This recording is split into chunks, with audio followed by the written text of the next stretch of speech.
I stepped off the ferry, the salty breeze hitting my face as I stared at the small island town before me. It was charming, almost picturesque. Small wooden houses lined the cobbled streets, their pastel-colored facades peeling slightly from years of wear and tear. But there was something off. Beneath the surface of this quiet, seemingly peaceful town, I could feel the weight of something dark, something unspoken. "Welcome to Hollow Point," an elderly man greeted me as I made my way toward the town square. His smile seemed warm, but his eyes, they told a different story, like they knew something I didn't, something I was about to uncover. I was here to film a story that had intrigued me for months, the secrets of this small town, whispered by locals, passed down through generations, and kept alive by those who had seen things they could never explain. My equipment was packed in my bag, ready to capture every eerie moment. Tonight, I'd be spending the night at the old inn at the edge of the forest, a place that had once been a grand manor in the 1800s but now stood nearly abandoned, except for the occasional traveler daring enough to stay. The inn had a reputation, a dark one. Stories of ghostly apparitions, strange noises, and things that go bump in the night were all too common here. But that was later. For now, I had a job to do: speak to the townsfolk, learn about their experiences, and find out why this town had become such a hotbed for the paranormal. The first stop was the local tavern, the kind of place where legends brew over a pint of beer and where the locals would be more than willing to share their tales if I asked the right questions. Inside, the atmosphere was thick with unease, despite the friendly chatter. Old portraits lined the walls, their subjects' eyes following you as you walked by. I approached the bar, asking the bartender if he had ever experienced anything strange. He laughed, but not out of amusement. "You new here, aren't ya?" he asked, pouring me a drink without my request. "You ever hear of the woman in the water?" I shook my head, intrigued.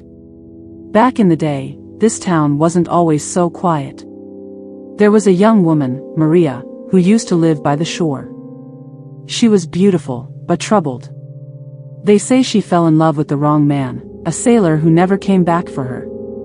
Heartbroken, she walked into the sea one night, never to return. But people say they still see her, wandering the shoreline, soaking wet, calling for him. Some even say she tries to drag others into the water with her.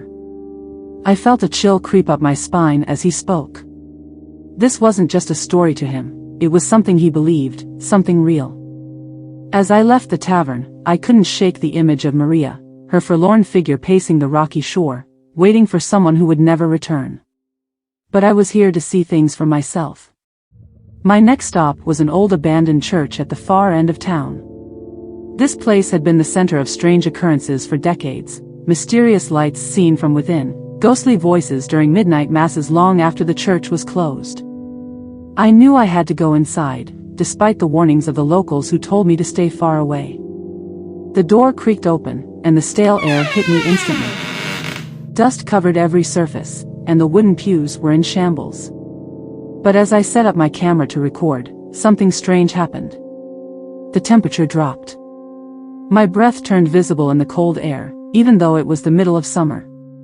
And then I heard it, a faint whisper, so soft I could barely make it out, but there nonetheless. It sent a wave of goosebumps down my arms. I spun around, expecting to see someone. But there was no one there. Just shadows. That night, back at the inn, I couldn't sleep. The building itself seemed alive. The floorboards creaked with every gust of wind, and at one point, I swore I heard footsteps in the hallway outside my room. I gathered my camera and went to investigate. The hall was empty. But as I approached the staircase leading to the second floor, I felt it, the unmistakable presence of someone or something, watching me. Suddenly, a door down the hall creaked open. My heart pounded as I walked toward it, slowly pushing it wide.